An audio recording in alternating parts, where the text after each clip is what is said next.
Friends, ನಮಸ್ಕಾರ. Welcome to Savita Nisu YouTube channel.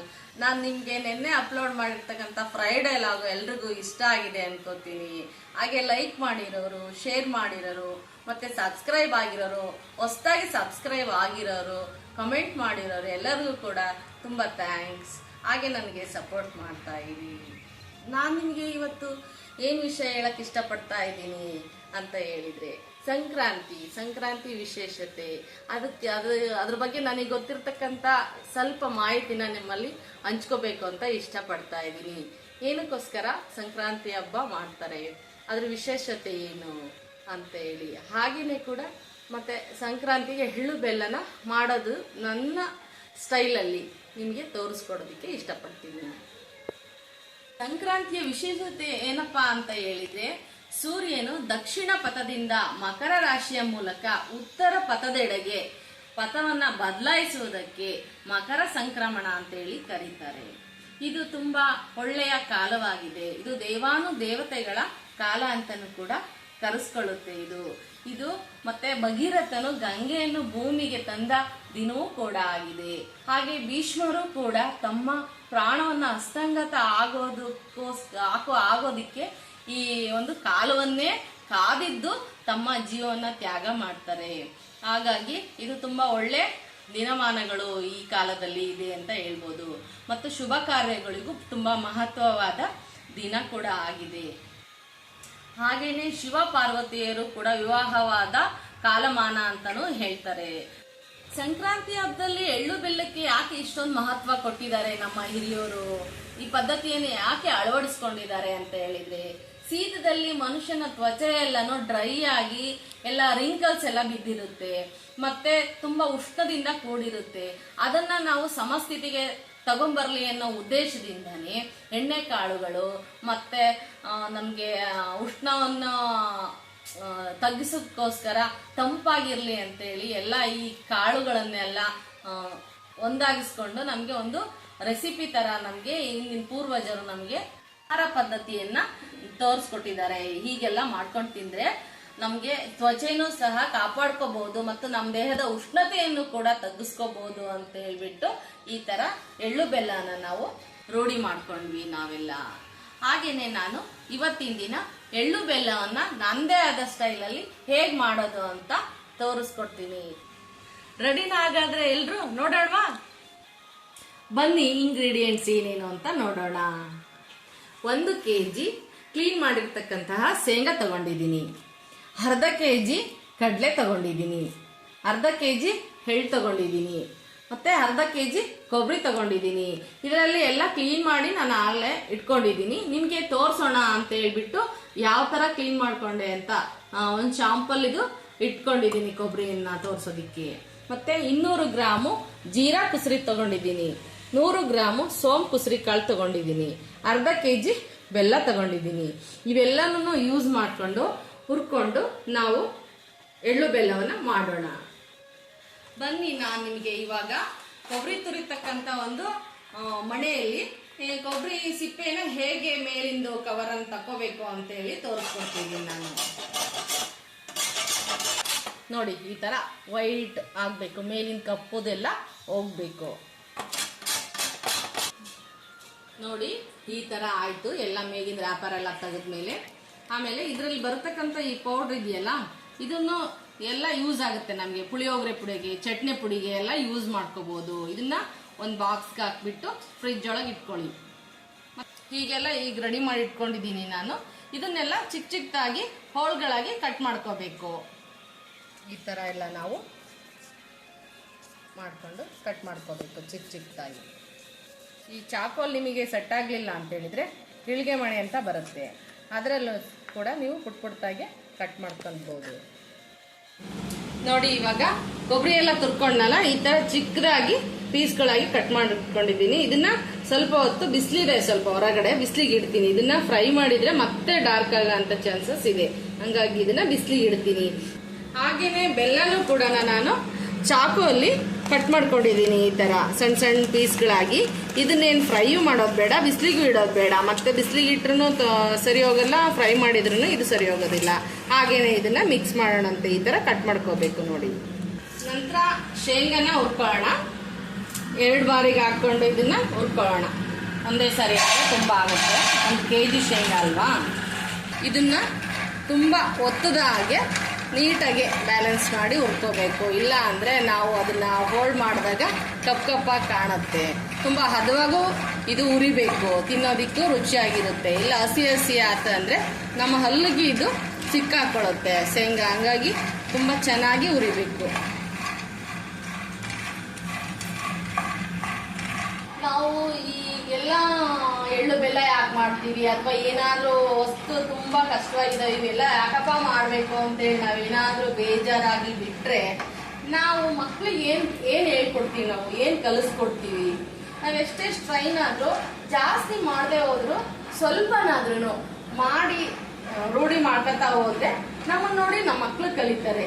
ಮತ್ತೆ ನಾವು ಮಕ್ಳಿಗೆ ಕಲಿಸೋಂಥ ಸಂಸ್ಕಾರನಾದ್ರೂ ಏನು ಹೇಳಿ, ನಾವು ಏನು ಆಸ್ತಿ ಅಡುಗು ಏನನ್ನು ನಾವು ಕೊಟ್ಟೋಗೇ ಇದ್ರು ಕೂಡ ನಮ್ಮ ಸಂಸ್ಕಾರನಾದ್ರೂ ನಾವು ಏನೊಂದು ಸಂಪ್ರದಾಯನಾದ್ರೂ ಅವರಿಗೆ ತಿಳಿಸೋದಕ್ಕೆ ಪ್ರಯತ್ನ ಮಾಡಬೇಕು. ಹಾಗಾಗಿ ನಮ್ಗೆ ಎಷ್ಟು ತೊಂದರೆ ಆದ್ರೂ ಕೂಡ ನಮ್ಮ ಹಬ್ಬಗಳ ಪ್ರಾಮುಖ್ಯತೆ ಬಗ್ಗೆ, ಆ ತಿಂಡಿ ತಿನಿಸುಗಳು ಯಾವ್ಯಾವ ದಿನದಲ್ಲಿ ಏನೇನು ತಿನ್ಬೇಕು ಅಂತ ಹೇಳೋದಕ್ಕೆ ಪ್ರಯತ್ನ ಮಾಡಿದ್ರೆ ಮಕ್ಕಳು ಕೂಡ ಬಹಳ ಕಲಿತೆ ಹೋದ್ರೂ ಕೂಡ ಸ್ವಲ್ಪನಾದ್ರೂ ಕಲಿಯೋದಕ್ಕೆ ಪ್ರಯತ್ನ ಮಾಡ್ತಾರೆ. ಹಂಗೆ ರೂಢಿನೂ ಕೂಡ ಮಾಡಬೇಕು. ನಾವು ಇದನ್ನೆಲ್ಲ ನಾವು ಯಾವ ತರ ಮಾಡೋದಿಕ್ಕೆ ಇದನ್ನೆಲ್ಲ ರೂಢಿ ಮಾಡ್ಕೊಂಡ್ವಿ. ಇದಕ್ಕೆ ಇನ್ಸ್ಪೈರ್ ಯಾರು ಅಂತ ಹೇಳಿದ್ರೆ ನಾನು ಹೆಮ್ಮೆಯಿಂದ ಹೇಳ್ಕೊಂತೀನಿ. ನಾನು ಇಷ್ಟು ಆಕ್ಟಿವ್ ಆಗಿರೋಕ್ ಕಾರಣನೇ ನಮ್ಮಮ್ಮನೂ ಅಷ್ಟೇ. ನಾವು ಚಿಕ್ಕವರಿರುವಾಗ ಅಂದ್ರೆ ಈಗ ಒಂದು 30-35 ವರ್ಷಗಳ ಹಿಂದೆ ನಮ್ಮಮ್ಮ ಅವತ್ತು ಇಷ್ಟೊಂದೆಲ್ಲ ಪದಾರ್ಥಗಳನ್ನ ಜೋಡಿಸ್ಕೋಬೇಕು ಅಂದ್ರೂ ತುಂಬಾ ಕಷ್ಟ. ಯಾಕೆ ಅಂದ್ರೆ ನನ್ನ ಪರ್ಸನಲ್ ಲೈಫ್ ಬಗ್ಗೆ ಹೇಳ್ತಿದ್ದೀನಿ ಅಂತಂದ್ರೆ, ನಮ್ಮಪ್ಪ ಒಬ್ಬ ಸಾಧಾರಣ ಪ್ರಾಥಮಿಕ ಶಿಕ್ಷಕರು. ಅವ್ರ ಹೆಂಡತಿಯಾಗಿ ನಮ್ಮಮ್ಮ, ನಾವು 3 ಜನ ಹೆಣ್ಮಕ್ಳು, ನನ್ನ ತಮ್ಮ ಒಬ್ಬ. ಅವತ್ತಿನ ದಿನಗಳಲ್ಲಿ ನಮ್ಮಮ್ಮ ಸಾಕೋದೇ ತುಂಬಾ ಕಷ್ಟ. ಅವತ್ತೆಲ್ಲ ಕಮ್ಮಿ ರೇಟ್ ಅಂತ ನಮಗೆ ಅನ್ಸಿದ್ರು. ಅವತ್ತಿನ ದಿನ ತೂಗ್ಸೋದು ಅವ್ರಿಗೆ ತುಂಬಾ ಕಷ್ಟವಾಗಿರ್ತಾ ಇತ್ತು. ಅಂತ ದಿನಗಳಲ್ಲೇ ನಮ್ಮಮ್ಮ ತುಂಬಾ ಕ್ರಿಯೇಟಿವಿಟಿ ಆಗಿ ಪ್ರತಿಯೊಂದು ಹಬ್ಬಗಳಿಗೂ ಹಿಂಗೆ ಮಾಡ್ಬೇಕು, ಇದೇ ತರ ಮಾಡ್ಬೇಕು ಅಂತ ಚಿಕ್ಕದಾಗಿ ಚೊಕ್ಕದಾಗಿ ನಮ್ಗೆ ಹೇಳ್ಕೊಡ್ತಾ ಇದ್ರು. ತುಂಬಾ ಬೋಲ್ಡ್ ಆಗಿ ನಮ್ಮಮ್ಮ ಅವತ್ತಿನ ಟೈಮಲ್ಲಿ ಅಷ್ಟು ಬೋಲ್ಡ್ ಆಗಿ ನಮಗೆಲ್ಲನ ಪ್ರಿಪೇರ್ ಮಾಡಿ ತೋರಿಸ್ತಾ ಇದ್ರು. ಆ ಕಾರಣದಿಂದ ನನಗೆ ಎಷ್ಟೊಂದು ಖುಷಿಯಾಗಿ ಹೇಳ್ಕೊಳಕ್ಕೂ ತುಂಬಾ ಖುಷಿ ಅನ್ನಿಸ್ತಾ ಇದೆ. ಮತ್ತೆ ಅದನ್ನ ನಾನು ಕಲ್ತಿದ್ದೀನಿ ಅಂತ ನನಗೆ ತುಂಬಾ ಹೆಮ್ಮೆ ಇದೆ. ಹಾಗಾಗಿ ಈ ಎಲ್ಲ ಒಂದು ಸಂಪ್ರದಾಯಗಳನ್ನ ನಾವು ಮಕ್ಕಳಿಗೆ ಕಲ್ಸ್ಕೊಡ್ತಾ ಇರ್ಬೇಕು ಅನ್ನೋದಕ್ಕೆ ಒಂದು ಹೇಳಿದೆ ವಿಷಯನ. ದಯವಿಟ್ಟು ಯಾರು ತಪ್ಪು ತಿಳ್ಕೊಬೇಡಿ. ಸ್ವಲ್ಪ ಆದ ನಂತರ ಹದವಾಗಿ ಆಗುತ್ತೆ. ಇದನ್ನ ತಣ್ಣಗೆ ಮಾಡೋದಕ್ಕೆ ಒಂದು ಮರದಲ್ಲಿ ಹಾಕೊಳ್ಳೋಣ.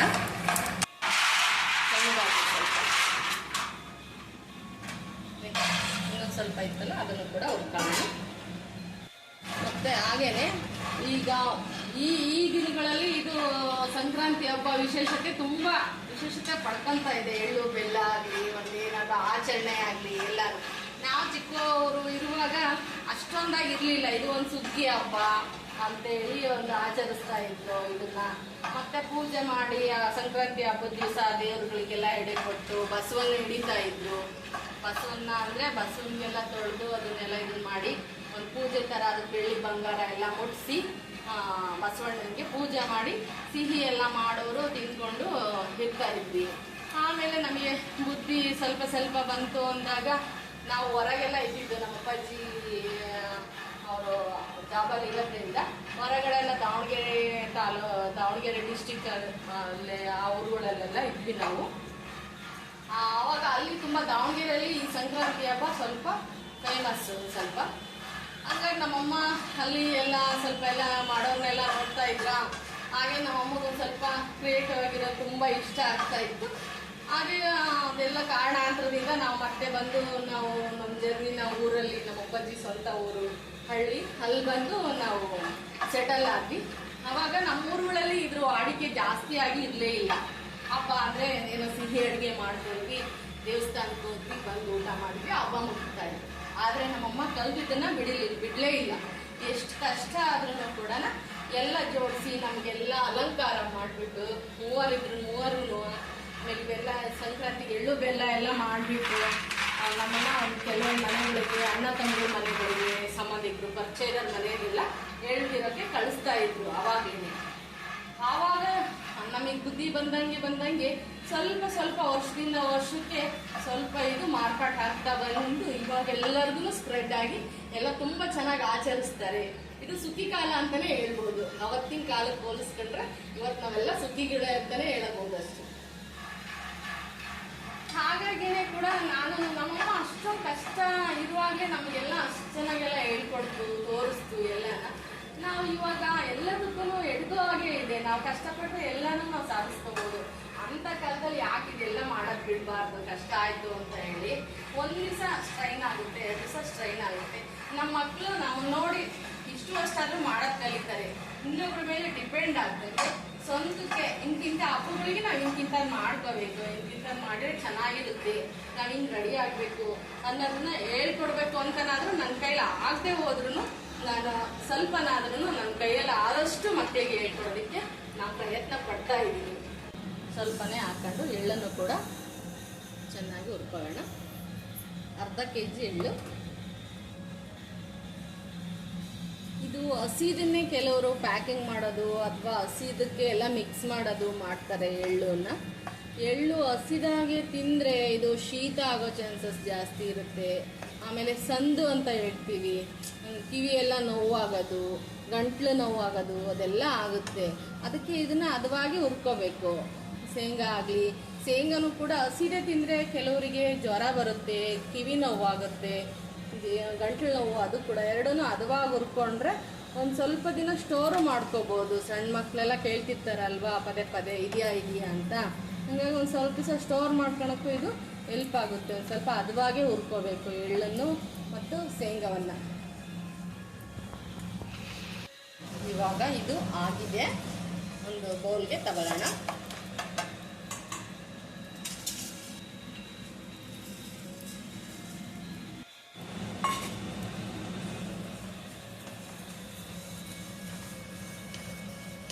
ಈ ಹಬ್ಬದಲ್ಲಿ ಬರೀ ಎಳ್ಳು ಬೆಲ್ಲ ಕೂಡ ಅಲ್ಲ, ಇದ್ರ ಜೊತೆಗೆ ಜೋಳದ ರೊಟ್ಟಿ, ಸಜ್ಜೆ ರೊಟ್ಟಿ, ಚಟ್ನಿ ಪುಡಿಗಳು ಮತ್ತೆ ಎಣ್ಗಾಯಿ ಇಂಥ ಎಲ್ಲ ಅಡುಗೆಗಳನ್ನು ಕೂಡ ಇದರಲ್ಲಿ ಪೊಂಗಲ್ ಮಾಡ್ತೀವಿ. ಅಥವಾ ನಮ್ಮ ಸೈಡೆಲ್ಲ ಪೊಂಗಲ್ ಅನ್ನೋದಕ್ಕಿಂತ ಹಾಲು ಪಾಯಸ ಅಂತ ಹೇಳ್ತೀವಿ, ಆ ಹಾಲು ಪಾಯಸನೂ ಕೂಡ ಮಾಡ್ತೀವಿ. ಇದಕ್ಕೆ ರೊಟ್ಟಿ, ಎಳ್ಳು ಬೆಲ್ಲನೇ ಇದಕ್ಕೆ ತುಂಬ ವಿಶೇಷತೆ ಕೊಡೋದು ಈ ಹಬ್ಬಕ್ಕೆ. ಈ ಸೀಸನ್ಗೆ ತಕ್ಕಂಗೆ ಹಸಿ ಶೇಂಗಾ ಬರುತ್ತೆ, ಕಬ್ಬು ಬರುತ್ತೆ, ಕಡಲೆ ಗಿಡ ಬರುತ್ತೆ, ಗೆಣಸು ಬರುತ್ತೆ. ಇದೆಲ್ಲನೂ ತಂದು ಅದನ್ನೆಲ್ಲನೂ ಯೂಸ್ ಮಾಡಿ ಬೇಯಿಸಿ, ಶೇಂಗಾ ಬೇಯಿಸ್ಬಿಟ್ಟು, ಗೆಣಸು ಬೇಯಿಸ್ಬಿಟ್ಟು, ಜೊತೆಗೆ ಸಿಹಿ ಅಡುಗೆ ಮಾಡಿಕೊಂಡು ಇವನ್ನೆಲ್ಲ ಒಟ್ಟಿಗೆ ತಿಂದು ಖುಷಿ ಪಡ್ಬೇಕಪ್ಪ. ಹಂಗಾದ್ರೆ ಹಬ್ಬ ಪರ್ಫೆಕ್ಟಾಗಿ ಆಯಿತು ಅಂದ್ಕೊಳ್ಳೋದು. ಕಡಲೆನೂ ಸ್ವಲ್ಪ ಬಿಸಿ ಮಾಡ್ಕೊಳ್ಳೋಣ. ಇದನ್ನು ತುಂಬ ಉರಿಯೋದೇನು ಬೇಡ. ಒಂದು ಸ್ವಲ್ಪ ಎಲ್ಲ ಮುಟ್ಟಾಡಿರ್ತೀವಲ್ವಾ, ಹಂಗಾಗಿ ಡಸ್ಟೆಲ್ಲ ಇರುತ್ತೆ. ಹಂಗಾಗಿ ಸ್ವಲ್ಪ ಬಿಸಿ ಮಾಡಿ ಸ್ವಲ್ಪ ಮರದಲ್ಲಿ ಹಾಕ್ಕೊಂಡು ಚಪ್ಪರಿಸ್ಕೊಂಡು ಹಾಕ್ಕೊಂಡ್ರೆ ಚೆನ್ನಾಗಿರುತ್ತೆ. ಸ್ವಲ್ಪ ಹಸಿ ಏನಾದರೂ ಇದ್ರೂ ಹೋಗುತ್ತೆ ಅನ್ನೋ ಉದ್ದೇಶದಿಂದ ನಾನು ಇದನ್ನು ಸ್ವಲ್ಪ ಬಿಸಿ ಮಾಡ್ಕೊತಾ ಇದ್ದೀನಿ. ಹಾಗೆ ನಾನು ವಿಡಿಯೋನ ಎಲ್ಲ ಫುಲ್ ನೋಡೋದಕ್ಕೆ ಪ್ರಯತ್ನ ಮಾಡಿ ಇದನ್ನೆಲ್ಲ ಹೊಂಚೋದನ್ನು ತೋರಿಸ್ಕೊಡ್ತೀನಿ. ಹಾಗೆ ಎಲ್ಲನೂ ಸಬ್ಸ್ಕ್ರೈಬ್ ಆಗದೆ ಇರೋರು ಲೈಕ್ ಮಾಡಿ, ಶೇರ್ ಮಾಡಿ, ನನಗೆ ಸಪೋರ್ಟ್ ಮಾಡಿ. ಒಂದು ಸ್ವಲ್ಪ ಹೊಸ ಹೊಸ ವಿಷಯಗಳನ್ನು ಏನಾದರೂ ನಿಮಗೆ ಬೇಕು ಅನಿಸಿದರೆ ಕಮೆಂಟ್ ಬಾಕ್ಸಲ್ಲಿ ಹೇಳಿ. ಮಾಡೋದಕ್ಕೆ ಎಷ್ಟು ಕಮೆಂಟು ಬರ್ತವೆ ಅನ್ನೋದ್ರ ಮೇಲೆ ನಾನು ಆ ರೆಸಿಪಿಯನ್ನು ತೋರಿಸೋದಕ್ಕೆ ಇಷ್ಟಪಡ್ತೀನಿ. ನಾನು ಮಾಡ್ತಿರೋ ವಿಡಿಯೋದಲ್ಲಿ ಏನಾದರೂ ನಿಮಗೆ ತಪ್ಪಾಗಿ ಕಾಣಿಸ್ತಾ ಇದೆ ಅಥವಾ ಇಲ್ಲ ಈ ಥರ ಆಲ್ಟರ್ನೇಟ್ ಮಾಡಬೇಕಿತ್ತು ಮೇಡಮ್ ಅಂತ ಹೇಳೋರು ಕಮೆಂಟ್ ಸೆಕ್ಷನ್ಗೆ ಹೋಗಿ ಹಾಕಿ ನಿಮ್ಮ ಕಮೆಂಟ್ ಏನಿದೆ ಅಂತ. ನಾನು ಅದನ್ನು ಫಾಲೋ ಮಾಡ್ತೀನಿ. ಅದೇ ಥರ ಸ್ವಲ್ಪ ಚೇಂಜ್ ಆಗೋದಕ್ಕೂ ನಾನು ಪ್ರಯತ್ನ ಮಾಡ್ತೀನಿ. ನಿನ್ನೆ ಒಬ್ಬ ಫ್ರೆಂಡು ಹೇಳಿದ್ದಾರೆ ಕಮೆಂಟಲ್ಲಿ, ಸ್ವಲ್ಪ ಪ್ರಮಾಣಗಳನ್ನು ವಿಶೇಷವಾಗಿ ತೋರಿಸಿ ಮೇಡಮ್ ಅಂತ ಹೇಳಿ.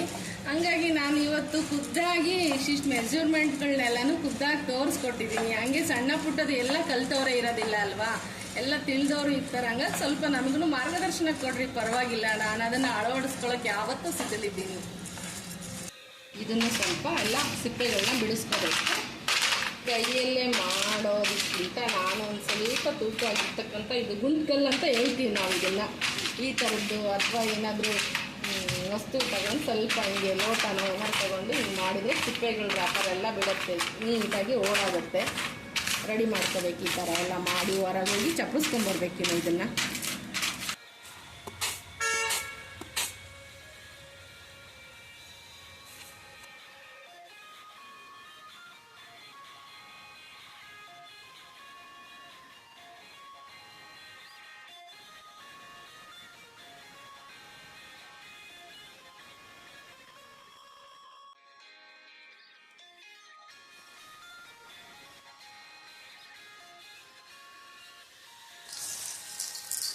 ಇವಾಗ ಒಂದ್ಸರಿ ಕೈಯಲ್ಲಿನೂ ಕೂಡ ಮಿಕ್ಸ್ ಮಾಡೋಣ. ಮಿಕ್ಸ್ ಮಾಡಿಕೊಂಡು ಒಂದು ಕಂಟೈನರ್ಗೆ ಹಾಕಿ ಪ್ಯಾಕ್ ಮಾಡಿ ಇಟ್ಕೊಳ್ಳೋಣ. ಮತ್ತು ಹಬ್ಬ ದಿನವೇ ಮಾಡಬೇಕು ಇದನ್ನೆಲ್ಲ ಅಂತ ಹೇಳಿದರೆ ತುಂಬ ಕಷ್ಟ ಆಗುತ್ತೆ. ದೇವ್ರು ಕ್ಲೀನ್ ಮಾಡ್ಕೊಳ್ಳೋದಿರುತ್ತೆ, ಮನೆ ಕ್ಲೀನ್ ಮಾಡ್ಕೋಬೇಕು, ಅಡುಗೆಗಳೆಲ್ಲ ಮಾಡಬೇಕು, ದೇವಸ್ಥಾನಕ್ಕೆ ಹೋಗಬೇಕು, ಇದೆಲ್ಲ ಇರುತ್ತೆ. ಅವತ್ತಿನ ದಿನವೇ ಇದೆಲ್ಲ ಮಾಡೋಕ್ಕಾಗೋದಿಲ್ಲ. ಹಾಗಾಗಿ ಒಂದು ದಿವಸ ಮುಂಚೆನೇ ನಾವು ಪ್ರಿಪೇರ್ ಮಾಡಿ ಇಟ್ಕೊಂಡಿದ್ರೆ ಹಬ್ಬದ ದಿವಸ ನಮಗೆ ಸುಲಭ ಆಗುತ್ತೆ. ಹಾಗೆ ನಿಮಗೆಲ್ಲರಿಗೂ ಕೂಡ ಸಂಕ್ರಾಂತಿ ಹಬ್ಬದ ಶುಭಾಶಯಗಳು. ನನಗೆಲ್ಲರೂ ಸಪೋರ್ಟ್ ಮಾಡ್ತಾ ಇರ್ರಿ. ಮತ್ತೆ ಸಿಗೋಣ. ಬಾಯ್.